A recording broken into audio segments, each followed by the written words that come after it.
we're here. Okay. Yeah.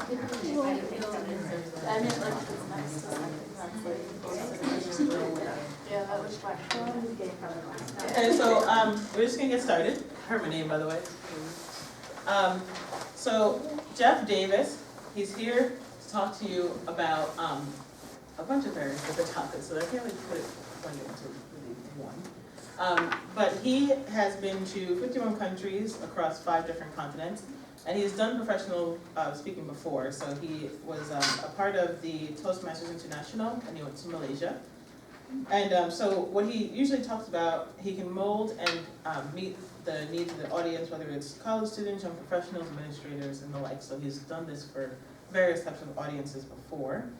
And so he's going to speak to us about his experiences going through after grad school and really understanding how to fulfill your dream without being too brought down. If you maybe aren't going to be put into a position that you thought you'd be in, and how to get out of that, and not really just kind of accepting just a job, just to accept a job. So he has great advice for everyone today, and I'm going to let him take it over now. So this is Jeff Davis. Thank you. Welcome.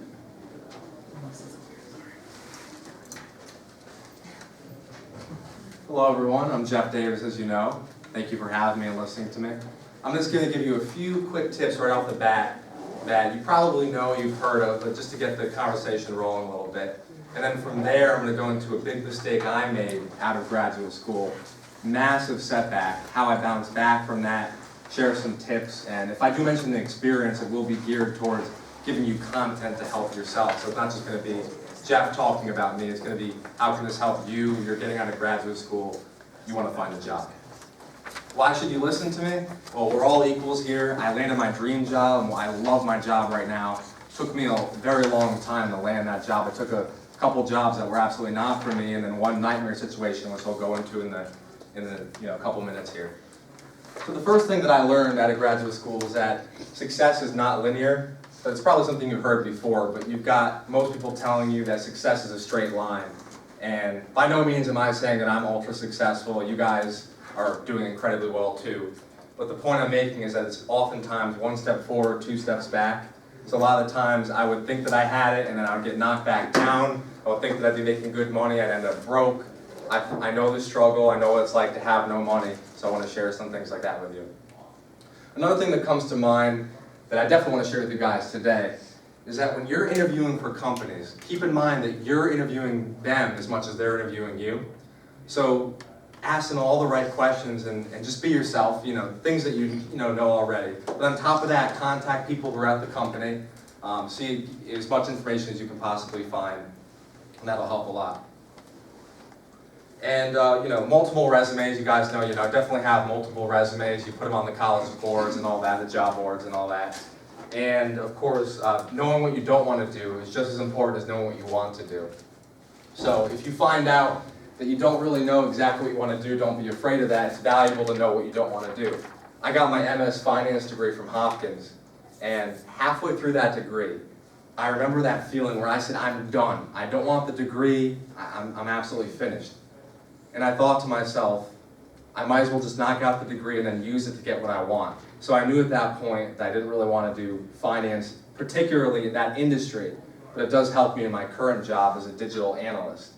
So you can mold your degree to fit lots of different job duties. A lot of people may tell you it can only go to one job, but you can really mold it to lots of different job duties. The thing that I found in my experience is that when you're interviewing people, if you confidently ask them the right questions, if you research their company, and you realize that you're as much in control as they are, they're going to respect you a lot more for that. So I wanted to just get a few things off the bat, shake off the cobwebs, get stuff that, you already know all that. Let's get to the real heart here. I'm going to share an experience, and I'm going to share after that experience some awesome content that's going to help you. So I learned all these mistakes in Maryland. I'm in Maryland, I'm going to graduate school, and I took a Fortune 500 company. This is about 3 years ago. At the time it was good, but it ended up being not for me at all. So remember, I left that job, and I thought to myself, I need to get a job that I like more, that I'm not miserable at every single day. But what happened is I jumped and there was no net. A lot of people will tell you, I'm all about reading and learning and I watch YouTube videos and I read all these books, or even watching someone like Oprah Winfrey or Brian Tracy, Brendan Burchard, Tony Robbins, I read them all the time. They're always saying, you know, jump and the solution will appear. That is not always the case. I left my Fortune 500 company. I had no net. It was a huge mistake. So I completely wish that I did not do that. But I learned from it. I had to fend by. I had a part-time job. And yes, that job was not for me. The Fortune 500 company is an accounting specialist. I didn't really want to do accounting. I had to pay the bills. But what I learned is that it's better to have something lined up before jumping off the cliff. Now I want to share with you what happened to me recently coming back up to Connecticut after graduate school. And then I made all these mistakes in Maryland that I told about. I kind of fended by. I wish I would have stayed a little bit longer with the company. And I'm like, all right, I learned my lesson. I've got it. I'm on top of the world. I just got a graduate degree from Hopkins. I finished a 2-year program in 1 year, the fastest person to finish the program in the history of the school. I learned all these lessons. I've got it. And I'm interviewing around Connecticut. I'm back home now. And I'm running out of money. Didn't have that much money saved up. My part-time job was funding my bills while going to school. And this is where reality set in. It was no longer about getting your dream job. It was about getting any job. And when they say you have to put food on the table, that isn't just an expression. You literally have to pay money to put food on the table. My parents were helpful and supportive, but they wanted me to be doing, on my own. They wanted me doing well, and they weren't about to lend me a crutch. They knew, you're a man now. You have to do what you got to do. So I take this company, I'll even say the name, and I have the utmost respect for the company, but keep in mind that the position was not for me. It's called Ellington, and they're based in Greenwich, in the southern part of the state, an hour south of here. And everything they told me in the interview was not what was in the job. It was the quintessential bait and switch, and this is very common. So when I'm done wrapping up the story in the next minute or two, that's why I'm going to give you strategies how to get out of crisis situations or situations where you hate the job and you can't jump because you need the money, but you got to get out of that situation. So what am I talking about with Ellington here? Well, I didn't study programming, I studied finance. But the job, and they told me in the interview, Jeff, you'll be a business analyst, you'll be doing finance, you'll be doing analytics, you'll be working with the team members, and you'll be assisting the programmers. When I got onto the job, after all these mistakes in Maryland, I found out that it was 100% computer programming. I am not exaggerating, I'm not joking. I mean, 100%. And to tell you the degree, the situation I ended up in, my dad is a computer programmer, one of the best in the world. I mean, truly and genuinely, just a very successful programmer. He saw the stuff I was doing at this job. I have never studied programming in my life. I was honest in the interview, I didn't lie. I told him I don't know programming. He said, Jeff, I've been doing this for 30 years. I'm respected around the world for my programming abilities. I don't know how to do anything that you're doing. It was out of control. And it's good to laugh about now. I was depressed. I'm not one to get depressed. I mean, I'm a happy guy. I hang out with my friends. I do my thing. On the whole, I'm pretty even-keeled. I was depressed. I said, I went through all of this hell in Maryland. I learned my lesson. I promised myself I wouldn't get into that situation. And it was actually 10 times worse than anything I even dealt with in Maryland. So how did I get out of that? And then let's gear this towards strategies, tips, and get into the heart of this right now. Well, the first point that I'd like to share, and it's an important point, is gratitude and perspective. And oftentimes I hear that, me myself, Jeff, I hear that, and I'm always like, who cares? Why be grateful? Or what perspective are you talking about? I'd always dismiss it. I didn't actually learn what that meant until this nightmare Ellington situation, where I was going home on the train every day freaking out. I had no idea how to do my job. I had no idea what the hell I was doing every single minute of every day. I was getting stuff thrown down my throat by my managers. I had no money. This was 8 months ago, literally. Well, one thing that keeps in perspective is realizing that things that we may think are serious are not that serious. For example, my aunt, she's only 50 years old, and my dad was telling me, when we were on the phone, I was telling him what I was going through, keep in perspective. Yeah, you hate your job, you may be miserable, you may be in many ways a rock bottom situation, but keep in mind people are dying in the world, people have cancer. 3 days ago my aunt passed away. This past weekend I went to her funeral. It was the hardest weekend of my entire life. And it was very difficult to get through that. So the reason I share that is because if you're going through struggles, keep in mind there's always something to be grateful for. And I actually recently read that 2 days ago in a book by Deepak Chopra, The 7 Spiritual Laws of Success. He says no matter what situation you're in, there's always something to be thankful for. That helped me because that lifted me out of some of the depression, or I don't know if that's the right word, it wasn't depressed, some of the anxiety I was experiencing at this crazy job. I want to get into some really solid content now that has completely transformed my life and ties into where I'm going with this. Step 2 to get out of a crisis situation is using the end of the movie technique. Now, raise your hand if you like watching movies. I'm a movie addict, I watch them all the time. And when we get so nervous and into the movie when it's going on, but what I learned from this experience and from reading books and applying what I learned and actually seeing results is that if we can put in our minds the end result, the perfect outcome. And when I hear that, I often go, what do you mean perfect outcome? I was in hell.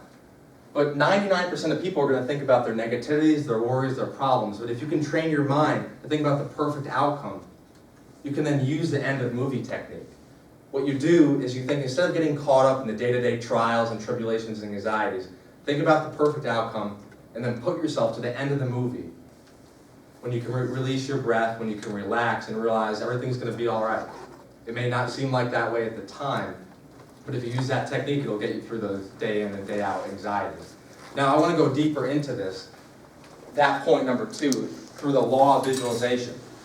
Now, why am I talking about the law of visualization? I talked about seeing the end of the movie. Well, I'm also saying visualize your perfect outcome. It could be an interview, it could be a speech, it could be talking to a friend, it could be asking for a raise for a manager, it could be anything that comes to mind. A perfect example of this is with Toastmasters. I recently did the speaking competition with them, and I was not going to compete. I was telling Jerron the last minute, I was like, I'm done, I'm not competing. And I just used visualization to get through each competition, and I ended up winning for the district area, which was against different speakers from people across the United States of America, and no one thought I would be able to do that. People said to me over and over, to my face, I don't know if they were trying to be mean or just telling me what they thought. They said, you don't stand a chance, you're not in the district, no one really knows you. And every single day I visualized what would it feel like to hold the first place trophy. Now let me be very clear right now, trophies are meaningless, and I'm not talking about myself. I'm just using that as an example to say visualization is incredibly powerful. I recently asked my manager for a raise. I was terrified, I was shaking, but I kept on visualizing what's the perfect outcome. It helped. So this isn't just me talking about it, I've lived it, I've talked to other people who've lived it, I've read 20 to 30 books about it. Here are 4 visualization techniques. One is called the written programming technique. Each morning you write in the present tense what you want to be, in the now. Put it in the now, not I want. So if you want to earn, I earn $50,000 a year, write that in present tense. You don't have to do this for too long. Just in the morning when you wake up, you write it down, present tense affirmation. It helps a lot, and when you couch it in the present tense is key, because you want to trigger your subconscious mind to know that this is something that's happening right now. Another programming technique is called the quick programming technique. This is something I learned from Brian Tracy at Brian Tracy International. I've engaged with his team. He's one of the most successful authors and speakers on the planet. It's the kind of thing he does is something we can all dream of. And in quick programming technique, you flash in your mind the exact outcome you want.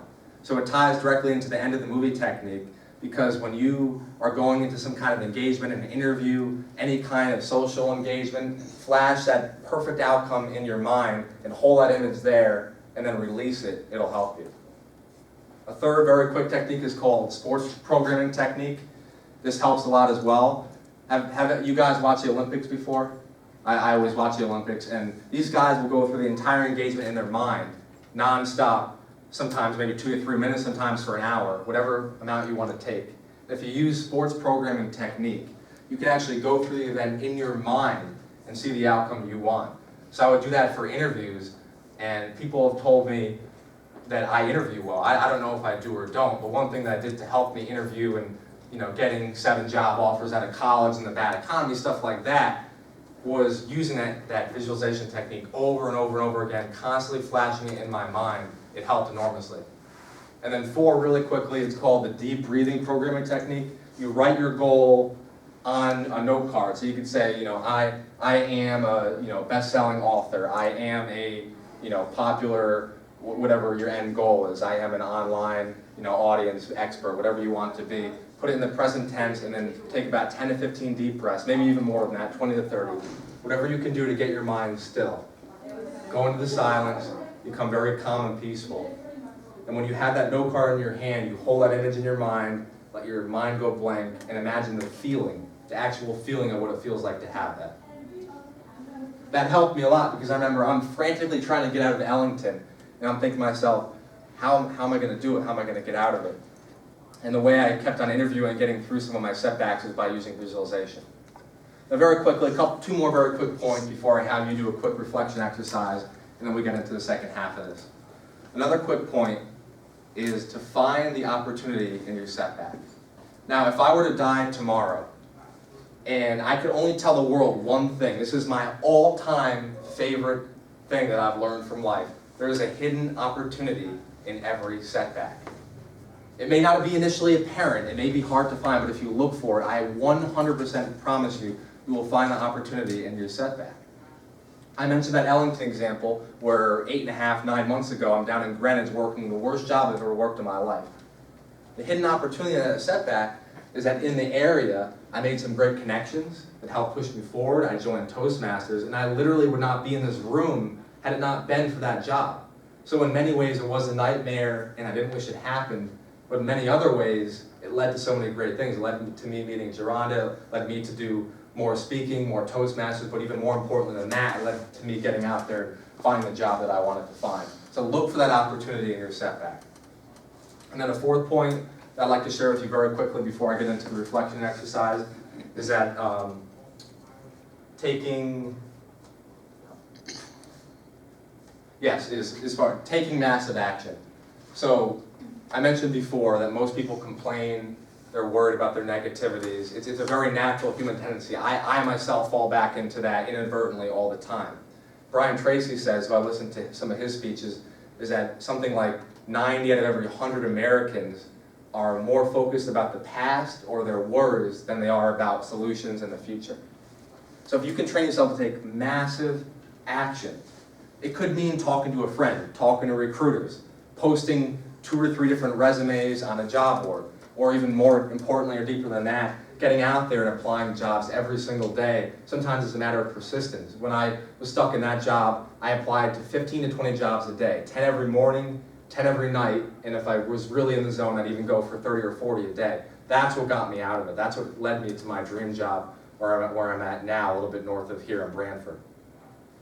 So very quickly, those are a few points that I shared, how I got out of my situation, how to avoid my mistakes. Sometimes it's inevitable. You have to pay the bills. I got a bait and switch pulled on me. I got lied to in the interview. It's happened to me many times. Sometimes you have to pay the bills. Now, by all means, flesh out the company beforehand, like I said. Do everything you possibly can to avoid that situation. But if you do get in that nightmare situation, if you are in a crisis and you have to get out, remember there are a number of ways you can to do that. Now very quickly, just 30, 60 seconds, maybe a minute and a half, just write down on a sheet or even in your mind, 2, it could be 1, it could be 2, it could even be 3 things that you can do to find the job you want. It could be something I said, maybe something that comes to your mind, but anything that you can think of that you think would be able to help you.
Thank you for jotting that stuff down. I appreciate it. That was the first part. We're gonna get into some really cool stuff in the second part. Strategies, tips, some of my experiences. Life, to me and to many of us, and hopefully to you as well, involves living your dream. There are a lot of action steps you can take now, in the near future, and in the medium-term future, not even talk about long-term future, to live your dreams. You have goals, you have dreams, and I'm just curious, raise your hand if you have some kind of inkling. It could be an idea, it could be a business, or maybe it's even some kind of hobby that you might want to monetize in the future. I'm curious, do you have something like that inside you?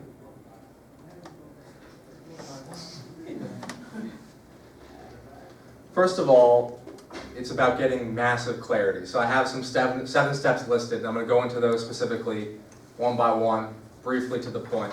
But before that, there's a paradigm that you have to know in your heart, in your mind, and live it every day. Having clarity. It has been said by one of the great barons of all time, Henry Ford. They said you can have anything you want, and you can actually achieve anything you dream of if you're willing to, one, define what it is that you want, and then two, pay the price to achieve it, to actually make the sacrifice day in and day out. A lot of people, according to these studies and people that I've listened to, won't define what it is they want.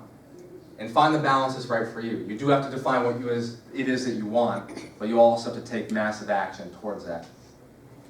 So the first step I'm going to give you is an obvious one, but it's important to keep your mind, and it's about using self-discipline, making progress every single day. Start small. Whatever idea you have, it could be writing a book.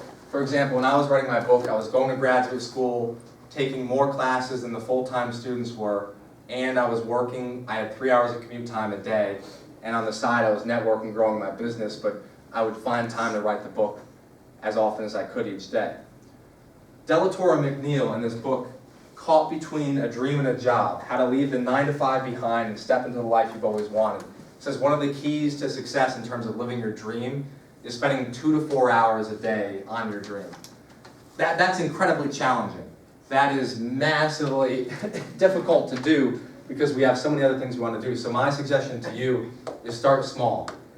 I was recently talking to a storyteller. We're friends, and she was telling about her engagements, and I told her one of my philosophies on life is just spending 5 or 10 minutes a day on your dream. You don't have to think in terms of massive action or overwhelming responsibility, just 5 to 10 minutes a day. And she smiled and she said, I'm 72 right now. If I had used that strategy, I would have my PhD right now. She said, I would literally have achieved my dream. She said, I always wanted to get a PhD, but it was too much work for me. And she kept on saying, I can't do it. I'm never going to do it. It was too much work. If she spent 5 minutes a day, she'd have her PhD. Now as you go along, you're going to get more momentum. You're going to work towards your dream. But think in terms of starting small.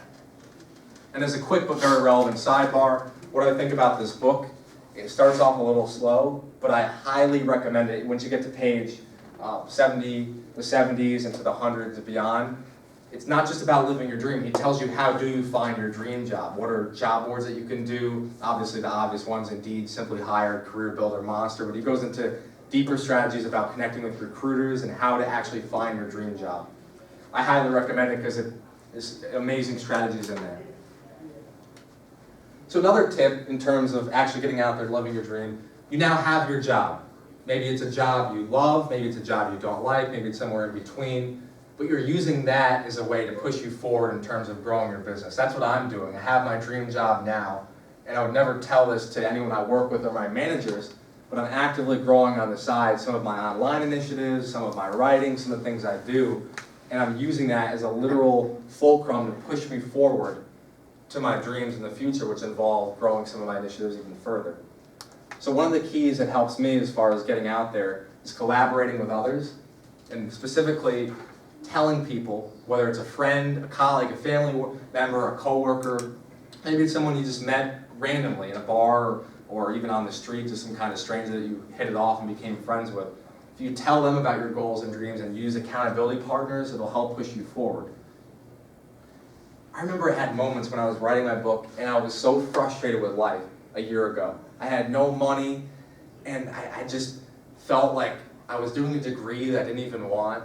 And by the way, if you do know what you want with your degree, it will help you get what you want. So that's awesome.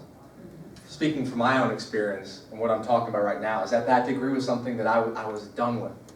I was sick of life, I was upset, and what kept me going was writing that book. That gave meaning to my life, and it really helped push me forward. This is a very quick sidebar. This is not the topic of my speech, but I'm just giving you added motivation if maybe you're on the fence, because I've dealt with procrastination. Maybe I'm the king of it, so I am not better than anyone else. In fact, most people are better than me at living it. The reason I wrote this book is I experienced a massive tragedy that I never would have expected happening. My mother is a teacher at St. Hook Elementary School. Many of her students passed away.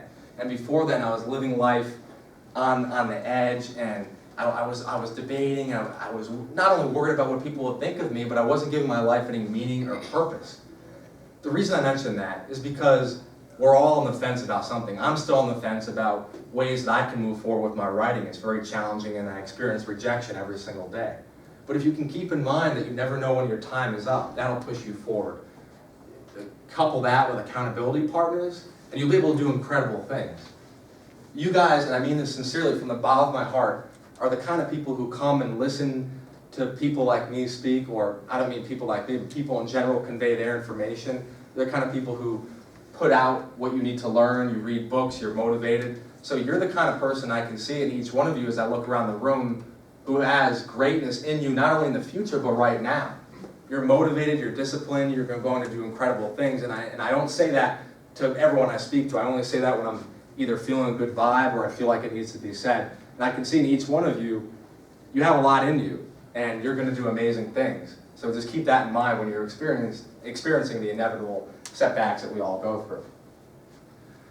The third point I kind of touched on already, break it down into manageable action steps. It's very, very easy to get overwhelmed by a big goal or dream. Everyone told me there's no way you'll ever find a publisher. They said you're too young, you're inexperienced, you haven't done a lot of writing.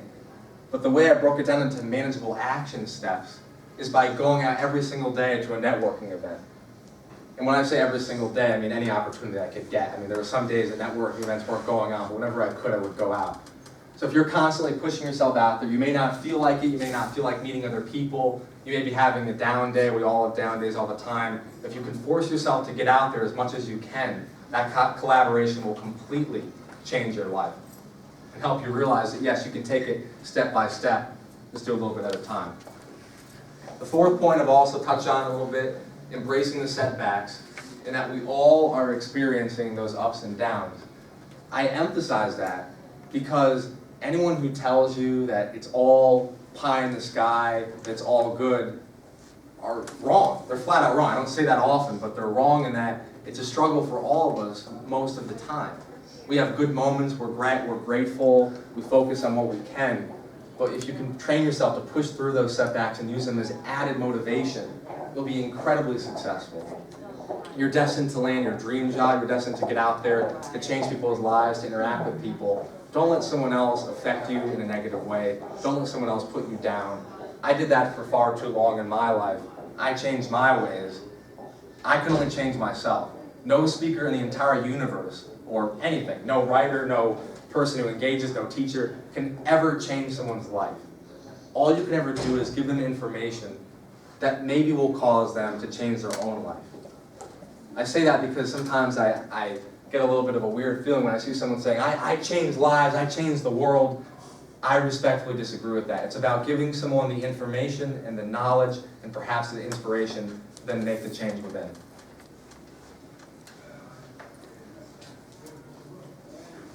Of course, maintaining work-life balance. I can go into these tips a little bit more, but I'm just curious for the final 10 minutes. I'm wondering, do you want me to? You can say it out loud. You can just chime in. Do you want me to go a little bit more into some tips that I think will help you live your dream, or do you want me to? I've done some research on organizational industrial psychology and charm. Do you want me to just focus the rest on that and how you can apply that to your job? And any feedback or thoughts on where you want me to go with the last 10 minutes? To me, I guess I believe IOPsych, because that, Okay. since it's the interest of a lot of us. Got it, that's what we do, Well, yeah, with the okay. exception of. No, that's good. Oh, no, okay. Yeah, really interesting. It'll still help you though. So. Okay, well thank you, Geronda. You're welcome. So just giving you a few tips, and you're using what you're studying to get what you want. It may be exactly what you're studying, it may be something like me where it's in between. I kind of have mixed the analytics side with the marketing side to find my current role as a digital analyst, or it may be something completely different that you want to do and just get out of the entire scope that you're in. One thing that I learned, and I was Googling it, I was reading up about industrial organizational psychology, also a little bit of engineering, but mainly industrial organizational psychology, is that you guys know about psychometrics. Right? Raise your hand if you're familiar with that term when I say it. I know this for a fact now, for an absolute fact, you are way ahead of the curve. Because I didn't learn that until after graduate school. I had to pay someone good money. They're called Firepole Marketing. If you ever want a useful resource to move forward with your own initiatives, I'd recommend them because they're amazing. And I learned all about psychometrics from them. Now in terms of living your dream, now we talked about getting the job you want, but also living your dream and combining the two. Psychometrics are going to help you in incredible ways, because they're going to help you identify who is your customer, what kind of profile you're looking to get in, what kind of niche you're looking to get in. And it will help you expand both horizontally as you network into different industries, different people that you're meeting, but also vertically, what niche am I looking to get into? So perhaps you want to start an online business, you want to grow your blog, or it could even be in your job, in your organization that you're doing. Using psychometrics to profile people are the key, are the epitome of what growing your business and what the online world is all about. That's one step where you're way ahead of the curve. Now another thing that I found in my research when I was just looking up about this, and you guys know more about what you're studying than I do, but I can hopefully relate it to how it will help you get what you want, is that two things that, when I hear these terms, I'm often turned off by them. And I've found, after being turned off by them, that I was wrong by that. These terms I'm about to mention are used in the workplace, they're used in all sorts of industrial situations, they're used in organizations, nonprofits, and those two terms are teamwork and leadership. Now the reason I mention that is because this is something that you're also very familiar with. Being on a team, both in the workplace, but also in terms of living your dream, is the core of how to move people forward, move organizations forward, and actually make the shift occur that you've been looking for. So when you're living your dream, both in your job, using your dream job to move you forward, and in your life, through your business, through your initiatives, through your endeavors, even with your family, the leadership skills, in terms of putting yourself out there, taking a risk, living each day on the front lines, being self-disciplined. Coupled with that teamwork, which involves helping people collaborate, using like-minded people to move your initiatives forward, are exactly the kind of things that are going to help you shift from just being a 9-to-5 employee to living your dream, to actually getting out there. What I learned from Firepole Marketing, where I paid all this money to learn this course, is they said everyone knows the terms, quote, teamwork and leadership, but not many people live them and even fewer apply them. One thing that I've learned, and this came up in some of my research, is that it's not about the knowledge you have, it's about applied knowledge. That's very important because a lot of times we'll get information, we'll hear what we want to hear. The question is, do we really apply it? Now I applaud you in being ahead of the curve because you know these kinds of things that most people don't. So one of the things I'm telling you is that you have an opportunity to literally create your own business. These are terms that not many people know about. It took me a while to learn about. They probably come naturally to you, but when you apply these day in and day out, you're going to be able to do incredible things. So keep that in mind while you're working, while you're being disciplined, you can move forward with that. Another thing that came up in terms of looking at, I was looking at Charm in particular as well. You probably heard coaching oftentimes. Coaching people, either you're getting coached yourself or people are giving you information. Now in terms of what you're learning, when you get into an interview and you tell people that you know about how to coach people in terms of human resources, building organizations, you know how to shift mindsets, and you know how to build teams, that's unheard of. Not many people know about how to apply those kind of things in the workplace, but not many people know how to actually use them in HR. So if you can train yourself to bring it up as often as you possibly can in an interview, in discussions with other people, they're going to be impressed. This is one of the things we have to keep in mind, that you've been studying this for a while. A lot of it may seem like, I've heard enough of it or I'm done with it. But this is the kind of thing that not many people in the real world know about. So if you keep in mind that constantly applying these strategies such as coaching others, building those teams, and also working in HR departments where you can actually shift organizations, building leadership programs, that kind of thing will make you massive amounts of money. And I know those kind of jobs are in demand. So if it's ever crossed your mind, as I'm saying, is that I'm not really sure if I can find a job I want, does it exist out there? This past weekend, when I was talking to my second cousin, she told me that she's applying for HR jobs right now. And I smiled and I said, that's funny, I was just looking up jobs along those lines. And she said there's a lot available out there. She's working a job, which is what I did at Ellington, looking for her dream job. And she thought it was going to be a nightmare and she was all worried about it. And she said, Jeff, there are a lot of opportunities out there. The problem is there's not enough qualified candidates. So if you can keep in mind that you are qualified, that the knowledge you're getting may not always be pie in the sky, the most wonderful thing in the world, we all up and down days, but if you actually apply that, share that knowledge with others, and then show that confidence in the interview, you'll probably get paid far more than I'm making right now. So that's just a tip for you as you move forward in your life.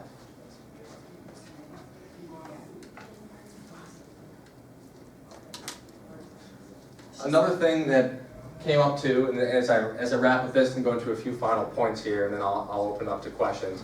In terms of SHARM, the Society for Human Resource Management, the key point about this organization, and as it relates to both engineering, view in the back, but also to industrial organizational psychology, is that being in groups like this are the key to getting what you want. I didn't realize that. I wish I was in more groups in college. I got kind of the hang of it in graduate school. I was in more groups then. But the more you can put yourself in situations where you're learning from someone, from people who are far smarter than me, where you're learning from friends and like-minded people, and where you're pushing forward your own efforts, that's going to be the difference for when you get out of graduate school. When you're in that situation that you want to get out of, when you have that tip that you wrote to yourself, you can remind yourself, I can call on a friend I made from graduate school. I can talk to that person I met at that group, that networking event, that organization. It's a highly qualified field that you're in, and groups like this are what going to push you forward and help you get through those moments. Those are some of my main tips. I just want to quickly share with you resources that I found completely changed the way I perceived and also moved forward in my own life when I got out of situations where I made those mistakes in terms of jobs. As I said, sometimes it's inevitable, but there are ways to get out of it. These books are a big reason why I got out of it, in addition to having help from recruiters and friends and other people. I mentioned this book already by Tora McNeil, Caught Between a Dream and a Job. It'll help you find the job you want. It's not just about living your dream. So if you have a dream, great, but if you don't have a dream, it's still a very useful book. This book I was initially skeptical of because it's been on the market for so long. What Color is Your Parachute? I have the 2015 edition. And I am very impressed. I've read about 75% of the book over different free weekends that I've had. And this is some really practical, solid content in terms of how do I do informational interviews. I'm going to loop back, I'm going to make a big circle right now. In the very beginning, I came out right at the bat and I said, well, mistakes may be inevitable, but we want to prevent them. Well, how do we prevent them? One of those keys are informational interviews. I've shied away from those. I tend to not like informational interviews, so this is something I learned, and hopefully you don't repeat my mistake. When you're checking out a company, again, I'm emphasizing it because it's key. You're not just getting interviewed, you're interviewing them. Talk to people in the organization, send them messages on LinkedIn, do informational interviews, if not with their company, then people with the exact same job title in a different company. And oh, by the way, one trick that I've had pulled on me 3 different times that I don't want to have happen to you is I'll be in an interview, I'm hitting it off, I'm feeling good, and they'll say, great, we'll give you a 3-month trial period. And you kind of feel happy that you're going to be able to get paid some money and do the job, but you're kind of like, how do I proceed forward with that? How do I know I'm going to get the job offer at the end? Here's your response, and here's the epitome of what I've learned. Remember that it works both ways. You're valuable, you're important, you're intelligent, you have far too much potential to let someone hold you on a string for 3 months. What you say to them is fine. If you want me to be here for 3 months and not really know for sure if I'm going to get a job, then you let me interview other companies while I'm here. I said that to someone, and they gave me a job offer on the spot. I couldn't believe it. I didn't think it'd even work. I got the strategy from a friend of a friend. I was skeptical myself. I'm a very skeptical person. If I'm hearing someone talk, I want to know their credentials. If I'm reading someone, I don't believe everything I read. So I myself am very skeptical. When I heard that, I was like, yeah, is that really going to work though? I grew the confidence and courage in me to do what I had to do, and I just looked him right in the eyes and I said, then I'll interview other companies, and if not, then I'll leave. And he said, wow, I appreciate you saying that. We'd like to give you a job offer. So, ironically, I did not end up going with that company. I got a weird vibe from the manager, but keep that in mind. If they're going to play the game with you, you play the game in return. I'm an honest person. I'm all about transparency, being genuine, being honest. But if someone's going to play a game with you and tug you on a string, throw it right back at them. Of course, in a respectful way. And then I threw my book on there too. I will definitely say I recommend purchasing these two first. I did not come here to promote my book. I only wrote it because this is about a fun story about living your dream. I went through massive setbacks, ups and downs, and I eventually was able to land my dream job at downtown Budapest, and I traveled to 51 countries. It was a miracle that I did that. This is in terms about how do you live your dream. Maybe you love traveling like I do. Again, the core of the talk is in these two books, in some of the tips I gave you, visualization, all that. But if you also like doing out-of-the-box crazy things, if you like spontaneity, if you like meeting people on a whim, if you want to travel the world and not really spend a lot of money, like budget travel, that kind of thing is in here. So I just threw it in there because I also published a book, but of course do it at your own discretion, and I'm not just here to promote my book. And let's see, I talked about books, and one more thing, I'm glad I wrote this down because I would have forgotten. Email me. I just did a LinkedIn seminar Saturday, and the guy was really transparent. I love transparency, and I'm skeptical, like I said, but I was like, all right, the guy kind of knows what he's talking about. He emailed me a 1-hour free webinar, free, 100% free, about how to completely master and maximize your LinkedIn profile, and it's a public URL. So, this is not about you getting you to email me. I want to give you something that'll help you. I can even email it to Geronda and she can send it out to all you guys. It's a free URL. It'll help maximize your LinkedIn profile. I used to not really see the value in LinkedIn, and kind of the whole irony of my talk here, LinkedIn is what got me out of rock bottom, got me out of Ellington to my dream job where I'm at now. So maybe that'll help you maximize your LinkedIn, message people, and that's it. Thank you for listening. And if you have any is there time for questions? Oh, sure, no, I didn't know if I wanted to keep it. Oh yeah, I'll turn it. Yeah, if you have a quick question, and if not, thank you for listening to me. Yeah.